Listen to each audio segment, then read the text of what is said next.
Good day guys, so tara samahan nyo akong mag-relax sa aking Gaffy Farm dito sa Imus, Cavite. Kung gusto mo mag-walk-in, pwedeng pwede yan. At kung malayo ka naman, pwede natin yan i-ship via Flash. Mura lang ang shipping sa atin guys. Ayan, tamang kape muna tayo dyan mga bro.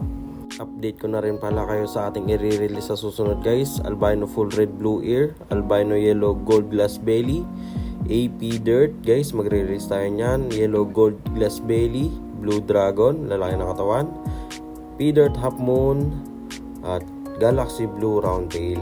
And meron din tayong panda, next batch ng ating albino yellow gold, round tail, medusa. Ayan, meron tayo nyan. At syempre RDSS, malapit na yan guys, kaya abangan nyo. Pagtapos kong magkape guys, magche-check naman ako sa ating mga breeders kung may nag-anak ba ng mga gapi natin. Ayan, meron nga, positive. Nakakuha ko dyan ng panda. So ito guys yung nag-anak ko. Ayan, panda. Kaso di ko alam kung sino dito kasi walang maitim yung petan dito eh. Yung tiyan nila lahat nag-orange show. Siguro kahapon to nag-anak, naunahan kami. So, babalik ko na yung nanay. Ayan, nahuli siya ng mga fry ngayon. Marami ka na nahuli. Ano to? Pailaw ko dito. Ayan o. Maliliit. Tapos dito boy. Ayan, 100 din. Pero goods lang to guys. Hindi ko nakitang mga anak na.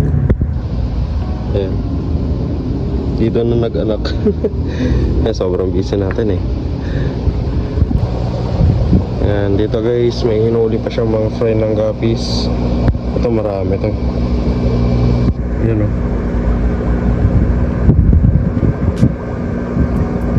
So ang strain na to, albino yellow gold glass belly. So may nilalabas tong mga short body.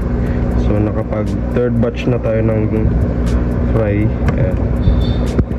So dito ko na siya ilalagay guys.